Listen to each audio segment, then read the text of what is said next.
Taking Winston, Topher Grace, to testify against the Moretti crime family, Madolyn Harris, Michelle Dockery, finds herself in a claustrophobic nightmare when the pilot, Mark Wahlberg, lies about his identity and is trying to kill them. Flight Risk's premise got me hooked. I like one-location movies because they rely on tension and dialogue, two things that seem difficult to do in this genre, in my opinion. I struggle so much with dialogue on my own projects, for example, so I like watching these movies to see how it's done. Unfortunately, I feel Flight Risk failed at this genre for three big reasons. 1. There was no suspense or stakes, and the choices characters made didn't matter, felt forced, or ended quickly. 2. The dialogue felt odd, forced, and out of place. 3. Weak characters. Let's begin. What are the stakes? Part of what hooks us to the story are the stakes the plot has. That is done with conflict. Without conflict, there is nothing in the way of our protagonist's goal. If there's nothing in the way, the story becomes boring, stale, and unimportant, or holds no meaning. But adding stakes and tension that doesn't make sense, you run the risk of having the plot drive the story forward, where the story relies on things to happen in order to have the characters react instead of being active and forcing these plots to happen. However, you also run the risk of forcing conflict in stories that would ultimately make the story feel contrived. And believe me, you do not want the audience to say your story is contrived. What do I mean by that? Well, let's apply this to Flight Risk. The story begins at Igloo Motel in Alaska. Winston prepares microwavable noodles but is arrested by U.S. Marshal Madolyn Harris. Hoping to strike a deal for immunity, Winston would have to testify against Moretti. Agreeing to the terms, Madolyn charters a private plane to go to Anchorage. The pilot arrives and the plane takes off. We get a bit of exposition before the story really kicks in. Or in other words, the stakes. Daryl isn't Daryl, but one of Moretti's guys who's there to murder both Winston and Madolyn in a fun way that he finds suitable. I will come back to the dialogue later, but for now, that is some high level of stakes, considering they are inside a flying plane with a killer. The problem was that once Daryl was made, he was quickly taken care of. While there is still the conflict of flying the plane, the movie didn't do a good job with this conflict. The tension was supposed to come from Daryl, but if he's tied up for the majority of the movie, our premonition of the movie is gone and we enter a state of boredom. I will say not complete boredom, as there is still the conflict of flying the plane and the mystery involving these characters. But the movie could have benefited more if there were more scenes involving Daryl bringing this tension and suspense. Like the two times he managed to escape, if he would only have done something that gravitational alters the goal or task, it would have been better. Or at the very least, have Daryl do things to really understand him as a character. But I will talk about this shortly. In the end, the problems were resolved too quickly, or through convenience, that left us, the audience, disappointed. Some of those stakes that arose were Madolyn needing a plane, but she ends up communicating with Hassan, Maz Ali, in aviation, who helps her find her way home. Daryl escapes, but is knocked out too quickly. Twice. The plane runs out of fuel, but right before needing to land. You see what I mean? Winston being stabbed is the only stake that actually drove the movie forward. Because he was stabbed, Madolyn had to speed up, running out of gas quicker. Not to mention the fact that if he dies, he cannot testify. But as I've stated before, running out of gas was barely an inconvenience. And that is actually a good word to use. The stakes provided were barely an inconvenience that made the audience get bored. Good conflict arises naturally. Good conflict brings character to the forefront, forcing the characters to act and reveal their true character. And lastly, good conflict has momentum. It flows naturally and is not jagged. What I mean is that there are setups for future payoffs, involving solutions to conflicts that arise. That way, even though the problem is seemingly taken care of, conflict continues and manages to arrive.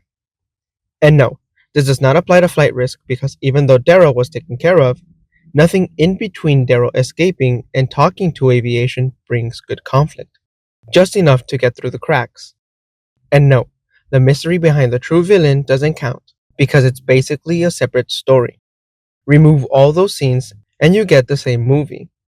So this doesn't add anything other than a small mystery that was not well delivered, in my opinion. That separate story could have been cool, but unfortunately, the movie dropped the ball. What could have happened during Daryl's first escape could be that he grabs the phone and throws it out the window. That way, even if he was knocked unconscious, Madolyn doesn't have a way to communicate with aviation anymore. So now, she has to land the plane on her own. Not only would this add character to both Daryl and Madolyn, but it provides adequate stakes to the situation. Because now, it's not a linear path from A to B. I do understand that by removing this phone, the story behind the mystery doesn't work, which is most likely the reason why the phone wasn't touched or ran out of battery sooner. Another good example would be Daryl's death. When he was knocked to the back, he gets shot, rendering him useless until before you know it, he is flung out of the side of the plane and dies. I would have preferred if he tried his last resort to kill them by causing a huge impact before landing. However, in the process, Madolyn does something that is a result of something coming back into play from a previous conversation or scene, resulting in Daryl being flung out of the side of the plane.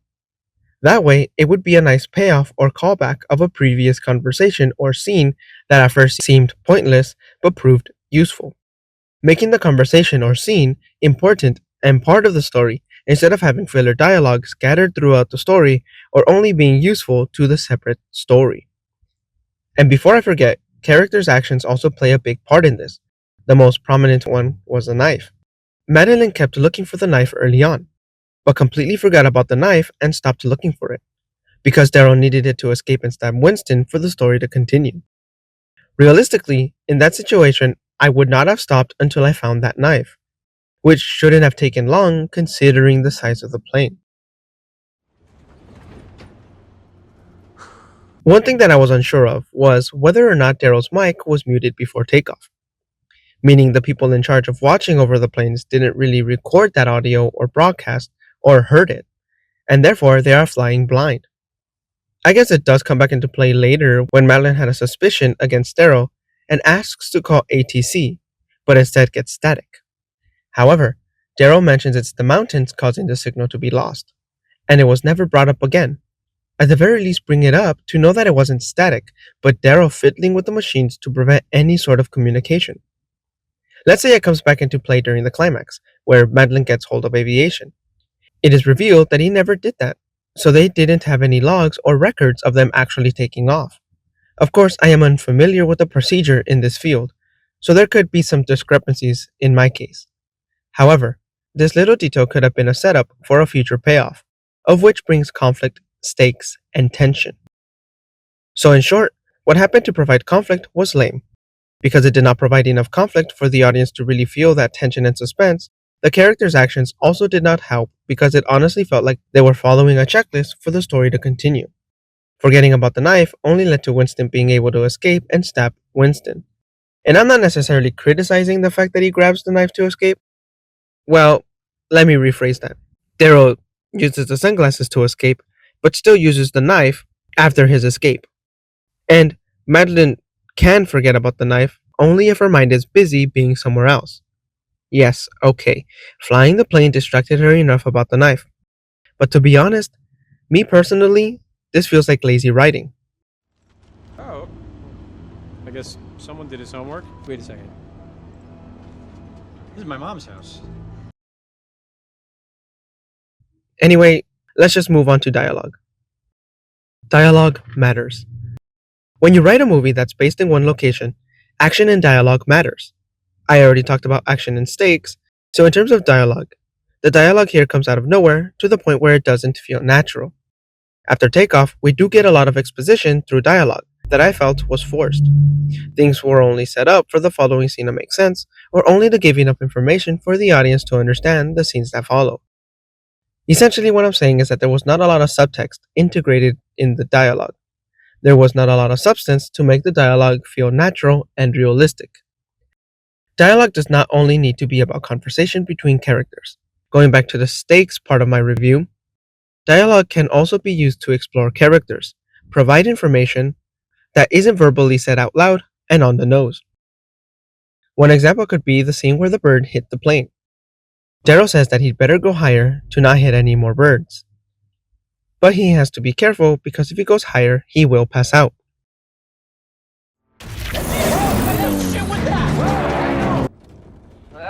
I better get a little higher in case there's more. Well, can't go too high or I'll pass out. Now, I don't know about you, but I thought this was a setup for a future payoff, where somehow in the story, Madolyn would use the plane to go and make him pass out. Not only would that make the dialogue useful, but it also serves a purpose. And to be honest, I felt that a lot of dialogue didn't really serve a purpose apart from exposition dumping in order for certain beats to make sense. Like when Winston's mother comes into play. It only comes into play to have Winston worry. And while I will agree that it does add on to the stakes in story B, where there is a mole in the department, what I care more about in this story, the killer, inside the same plane as our heroes, where they cannot run. That was the promise of the premise. That is what I was promised in this story. When Madolyn's backstory comes into play, it came out of nowhere. And although it does lead somewhere, it mainly involves the subplot that I personally didn't quite understand why it was in this movie. Because it came out of nowhere, it felt contrived. Essentially, you have two different working stories, but because the story revolves around one location, information is forced to come out of dialogue. However, nothing really preceded the conversation for the exposition and therefore felt contrived. You need information to be told so that the subplot can make sense and the story to continue. But because it doesn't correlate with story A, story B felt boring. Sure, it adds to character and whatnot, but to be honest, I was hooked with the notion of being trapped with the killer in a flying plane. So when the movie deviated from that, I felt cheated. There's also several points I'd like to make involving dialogue. For the first 10 minutes, at least, Winston's character was just extremely annoying. Every single time he opened his mouth, it was just a quip or two for comedic relief. I understand that it was most likely done so in a way to get Madolyn riled up and ignore him. But, for the life of me, I could not like the character. I did end up wanting him to live by the end of the movie, but I had a hard time liking his character. I also had a hard time liking the character because I had no idea what to make of him. We got so little information in the beginning and had to put the pieces together through the subplot mystery, which didn't help.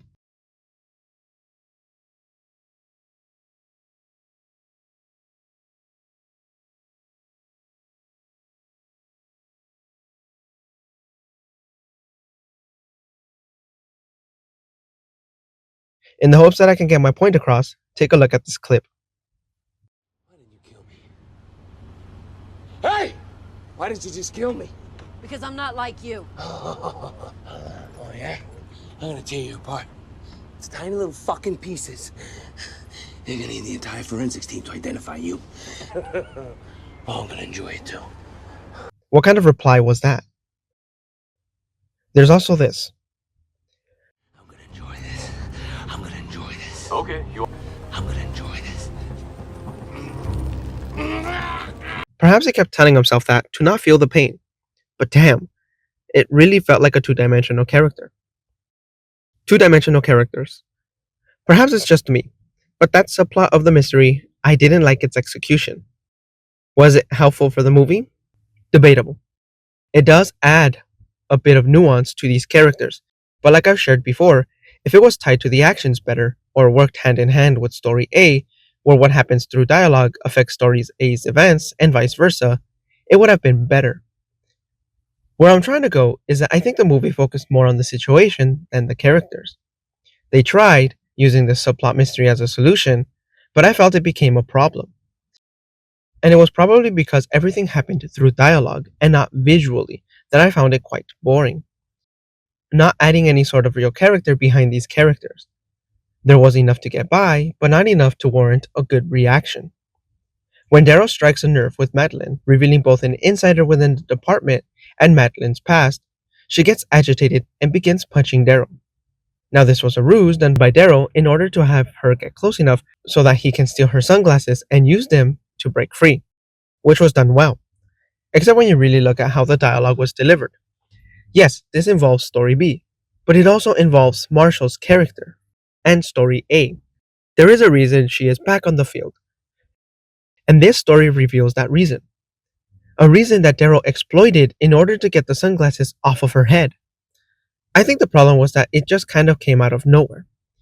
Nothing preemptively came before this conversation, and what came after was just exposition dumping. It would have been cool if there was a reason why she was back on the field. Perhaps it was a lost cause that the director wanted her to fail, so that she can get fired. Or this was either a test, or she wasn't supposed to come back. Something to give weight to not only actions, but to the dialogue that is said, besides the obvious usage of the glasses. In Story B, the biggest disappointment was Daryl's character. He was supposed to be menacing and extremely dangerous, but unfortunately was reduced to being a two-dimensional plot device, repeatedly screaming things like, "This is going to be fun, I'm going to enjoy this," etc., etc., which was just disappointing. Instead of giving actual reasons behind his words and actions, he was just used as a vessel to bring conflict and nothing more. But anyways, those are just my thoughts. Did you enjoy the movie? Let me know down in the comments below, and I'll see you on my next review. Until then, God bless.